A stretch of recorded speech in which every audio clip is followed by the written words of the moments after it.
All right, so get this.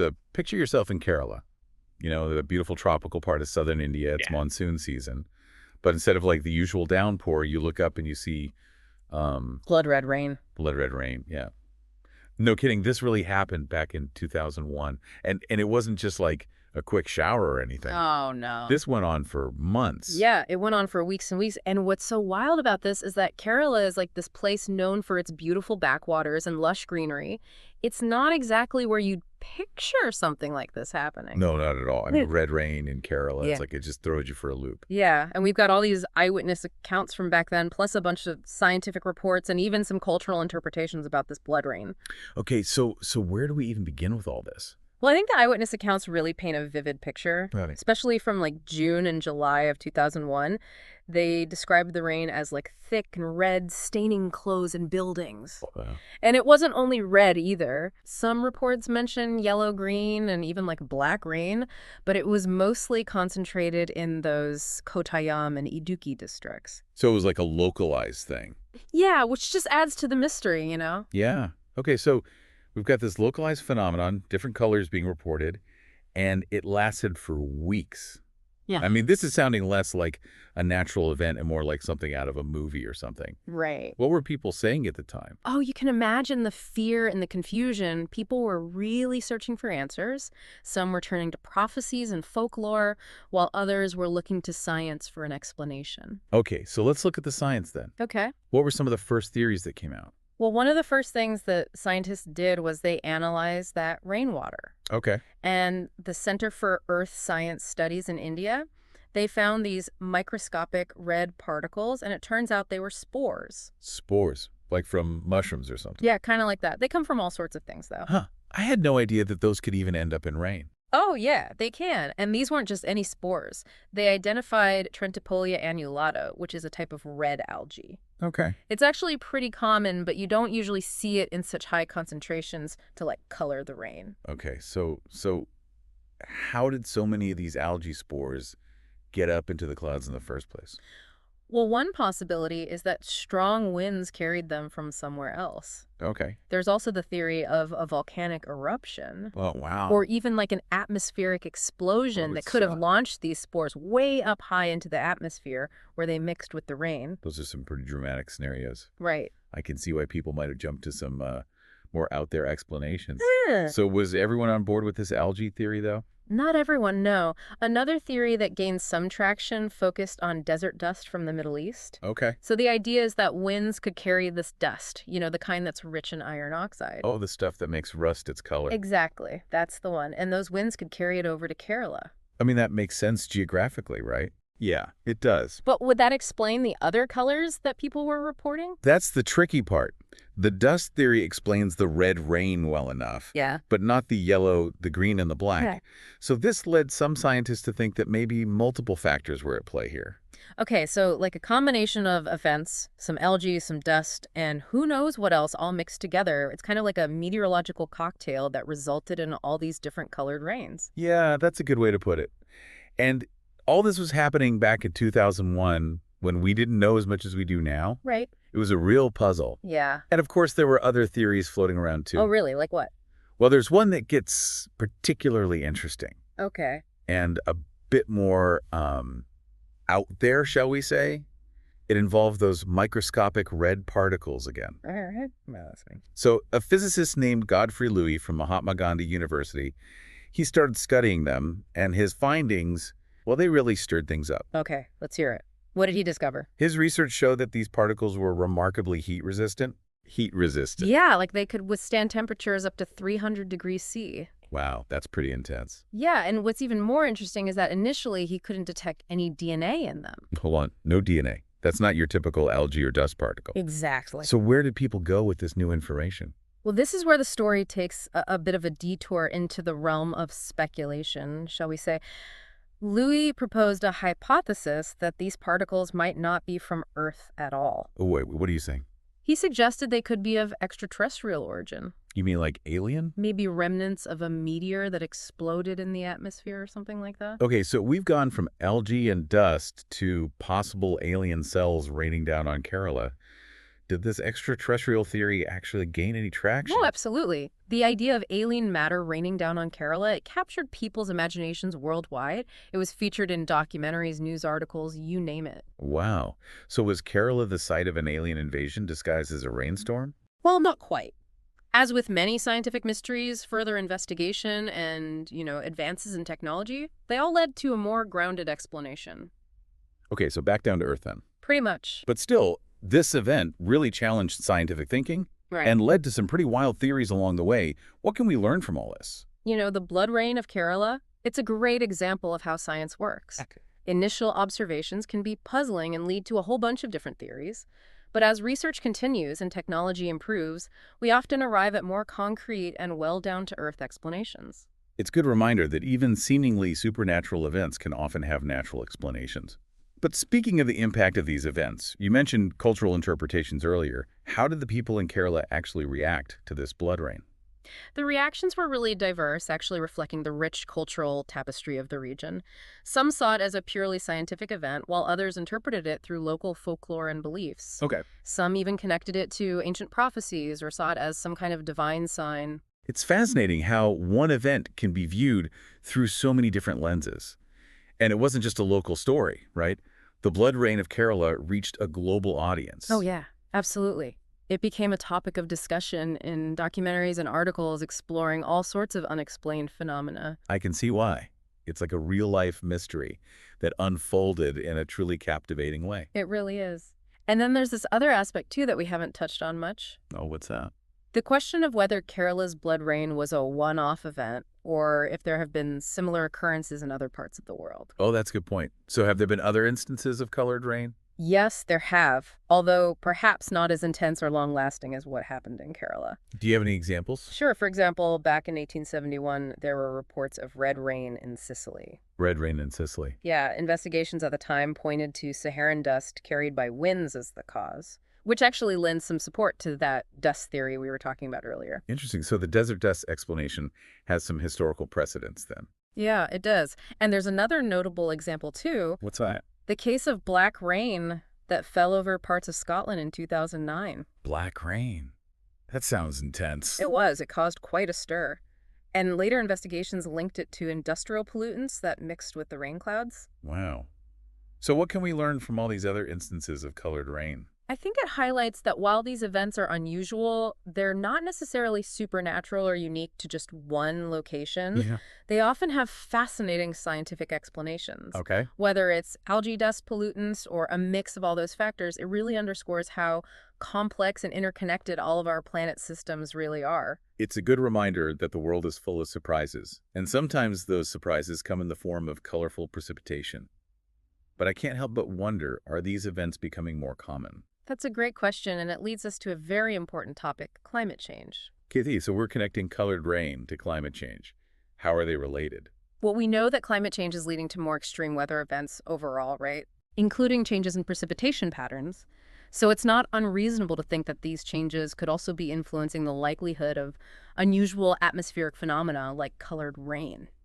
So we can't say for certain that climate change is the direct cause of any specific colored rain event, but it's definitely a factor to consider. Exactly. And it raises some important questions. What if these events, once considered rare and unusual, what if they start happening more frequently? Right. What would that tell us about the state of our planet and the impact we're having on it? Those are some pretty heavy questions to think about. They are, but they're important ones to ask. It's a reminder that we need to pay attention to these seemingly strange occurrences because they might be telling us something important about the changes happening all around us. It's all about connecting the dots, right? Exactly. These events might seem isolated, but they're actually all part of a larger interconnected system, and understanding that system is crucial for addressing the challenges we face in a changing world. Well, I think we've covered a lot of ground in this deep dive. We started with the unsettling image of blood red rain and ended up exploring everything from algae spores and desert dust to the potential influence of climate change. It's been quite a journey, hasn't it? It really has. And along the way, we've seen how science can help us understand the world around us, even when we're faced with the seemingly inexplicable. Absolutely. But before we wrap up, I want to leave our listeners with one final thought to ponder. Okay, I'm ready. We've talked about the science behind Kerala's blood rain, the cultural reactions, all that. But I'm curious about something. We've been looking at this mostly from a scientific perspective, but do you think there's a broader message or a meaning behind this event? That's a really interesting question. I think events like this, especially those that we can't easily explain, they often tap into something deeper within us. They make us question our place in the universe and remind us that there's still so much out there that we just don't know. It's like a reminder that nature still has a few secrets up its sleeve, even in our technologically advanced world. What do you think makes this particular event, the blood rain in Kerala, so captivating to people? Well, I think a big part of it is the location itself. Kerala, with its rich biodiversity and ancient cultural traditions, it already has this certain mystique about it. Right. It's a place where nature and spirituality just seem to intertwine. So it's like the setting itself adds another layer of intrigue to the whole story. And then you have this striking image of blood red rain falling from the sky. It's almost like a scene straight out of a myth or a legend. Exactly. It's got all the elements of a captivating story. Mystery, the unknown, a sense of wonder, and even a little bit of fear. It's not surprising at all that it's resonated with people around the world and sparked so many different interpretations. Speaking of interpretations, we haven't really touched much on how this event was perceived through the lens of local folklore and beliefs. Could you elaborate on that a bit? Sure. In Kerala, like in many cultures with strong connections to nature, there are often these beliefs and stories that are associated with unusual natural events. Some people might have interpreted the blood rain as an omen, a message from the divine, or a sign that something big was about to happen. Right. It's like our understanding of the world is shaped by our own cultural backgrounds and belief systems. What might be seen as a purely scientific event in one culture could hold a completely different meaning in another. Exactly. And I think it's so important to acknowledge those diverse perspectives. Science can provide us with explanations for sure, but it doesn't always capture the full depth of the human experience. So even though we've explored all the scientific explanations behind Kerala's blood rain, there's still room for a little bit of mystery and wonder. Absolutely. I think that's part of what makes it so fascinating. Yeah, it's a good reminder that some things might just stay unexplained or at least open to multiple interpretations. Precisely. And I think that's okay. Embracing the unknown, acknowledging the limits of our understanding, it's all part of what makes life so interesting. Well said. So as we wrap up this deep dive, what's the one key takeaway you want our listeners to remember about Kerala's blood rain? I think the main takeaway is simply that the world is a place of constant change and wonder. Events like this, they remind us to stay curious, to keep asking questions, and to always be open to new perspectives. I love that. Stay curious and never lose your sense of wonder. That's a great note to end on. And who knows, maybe one day you'll witness something equally amazing and baffling. Until then, keep exploring, keep learning, and keep your mind open to the endless possibilities of our incredible universe. That's a wrap on our deep dive into the blood rain of Kerala. Thanks for joining us.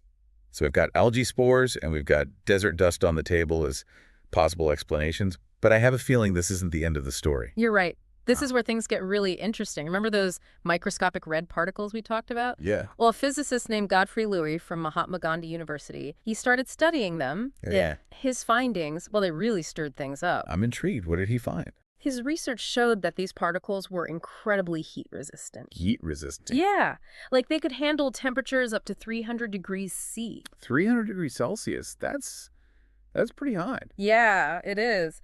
And what's even more interesting is that at first he couldn't find any DNA in them. Hold on. No DNA. That's not your everyday algae or dust particle.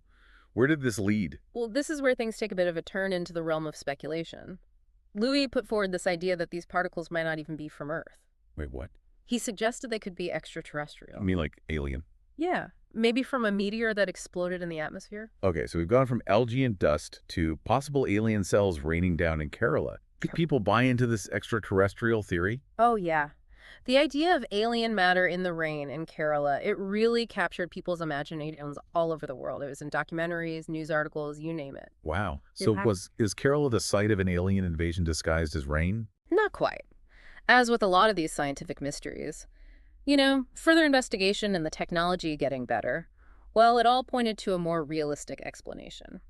So back to Earth then. Pretty much. But still, this whole event really made scientists think, and it led to some pretty wild theories. What can we learn from this? The blood rain of Kerala, It's a perfect example of how science works. You make these observations, and they can be puzzling and lead to all these theories. But as research goes on and technology gets better, we often find answers that are more solid and well closer to home. It's a good reminder that even when things seem supernatural, there can be a natural explanation. Yeah. You mentioned cultural interpretations earlier. How did the people in Kerala react to this blood rain? There were a lot of different reactions, which really reflects how diverse the culture is there. Some people saw it as something purely scientific, while others looked to local folklore and beliefs to understand it. Okay. Some people even connected it to old prophecies or thought it was a sign from a higher power. It's amazing how one event can be seen in so many different ways. And this wasn't just a local thing, right? The blood rain of Kerala was news all over the world. Yeah, definitely. It was talked about in documentaries and articles about unexplained phenomena. I can see why. It's like a real-life mystery unfolding. It really is. And there's another side to this that we haven't really touched on yet. What's that? Whether the blood rain in Kerala was a one-time thing or if similar things have happened elsewhere in the world. That's a good question. So have there been other instances of colored rain? Yes, but maybe not as intense or as long as what happened in Kerala. Can you give us some examples? Back in 1871, there were reports of red rain in Sicily. Red rain in Sicily. Yep. And the investigations back then blamed it on Saharan dust carried by winds, which actually kind of backs up that dust theory we talked about earlier. Interesting. So there's some historical support for the dust theory. There is. And there's another interesting case, too. Oh, tell me about it. Black rain fell in parts of Scotland in 2009. Black rain.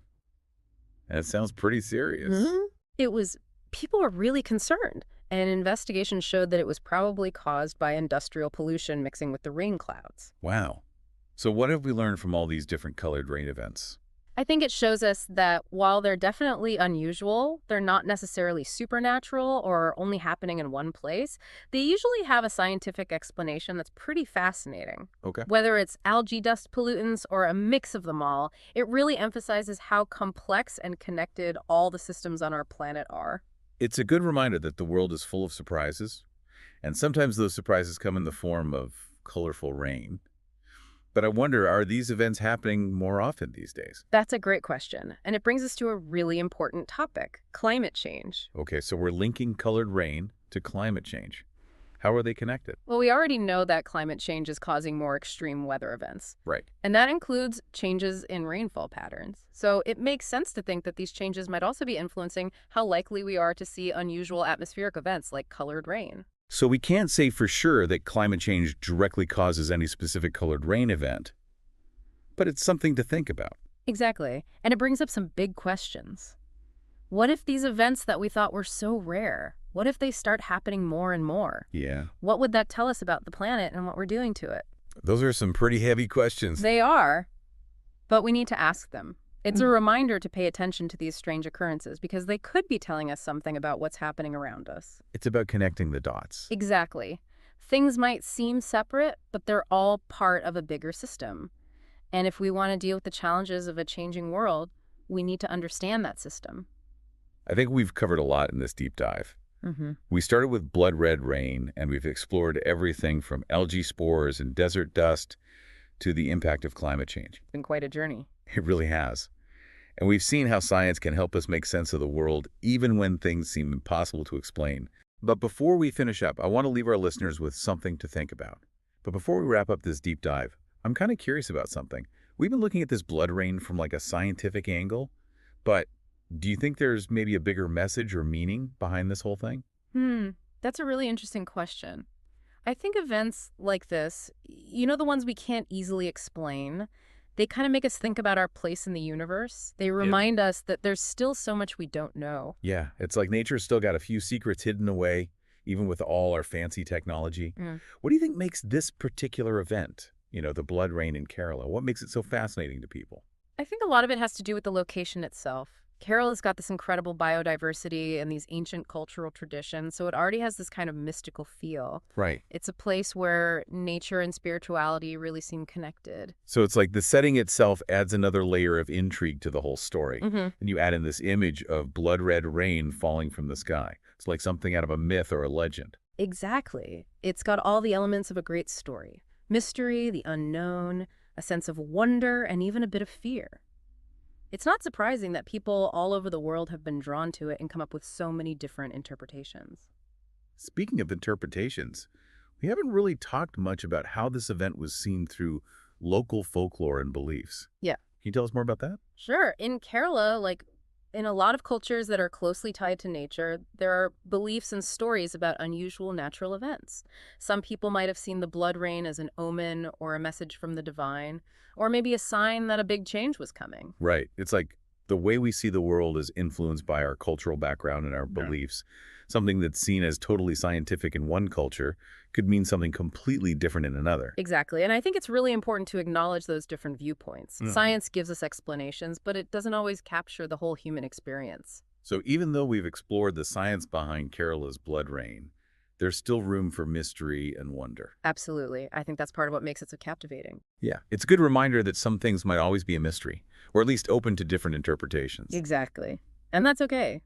Embracing the unknown, knowing that we don't understand everything, it's part of what makes life so interesting. Well said.